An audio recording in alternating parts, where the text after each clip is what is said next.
This is the updated version of the Freelap E-starter. It has a few small but very handy updates that make the product better, but the big thing that makes this refresh of the E-starter worth buying is the fact that you can have now 2 or more of these updated E-starters lined up on the straight or in the curve and set them off at the same time to have multiple athletes sprint together.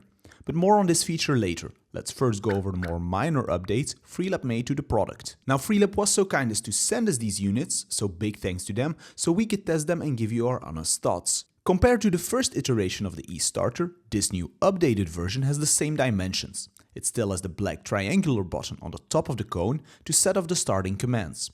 The speaker is still located on the bottom of the device, but on the front of the cone you will see a small difference, because now the E-starter has 2 modes it can be put in, compared to the old one that only had an E-starter mode.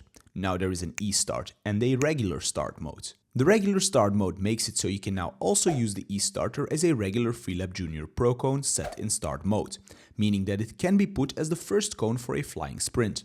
If you do want to put a cone in the E-start mode for the voice commands, set, you just press the power button and you will change the mode it is in. Like all Freelap products, and just like the first version, this E-starter is rechargeable via the magnetic USB port.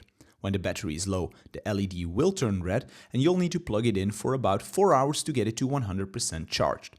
And then the battery will last about 500 hours. To save battery life, the E-starter will turn itself off after 1 hour of inactivity. Like all Freelap products, the E-starter is also IP67 rated, meaning that it is dust resistant and protected against temporary water immersion.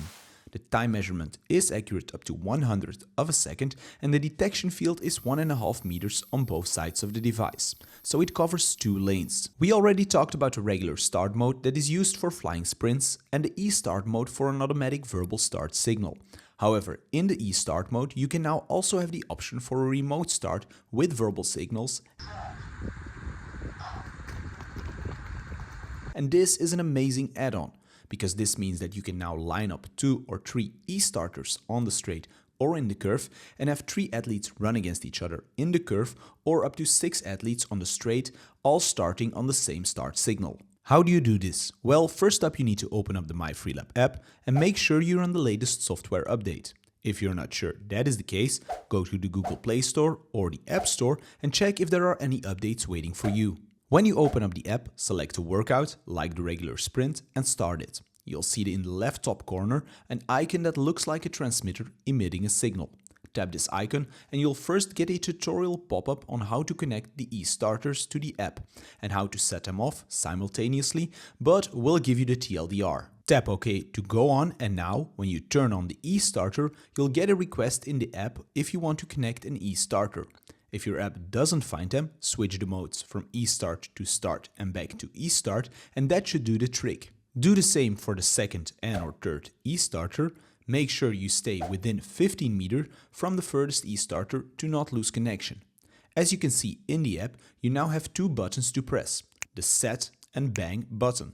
Now it is up to you to put the athletes on their marks, and then you just press the set and bang button to make the E-starters go off. If your finish cone is not within 50 meters of the E-starters, you'll need a second mobile device that is within those 50 meters of the finish with the Myfreelap app open to make sure you're able to receive the times the athletes ran. Once they've finished and you've received the times in your Myfreelap app, you can share them to your athletes or just stop the workout and prepare another one for the next heat. This E-starter though has one bonus trick up its sleeve, and that is the capacity to also record reaction times. But for this to be able to happen, you will also need the new Freelap Premium FX Motion chip. If you're interested in learning how the FX Motion chip in tandem with the new E-starter determines your reaction time, click the video on the top right corner.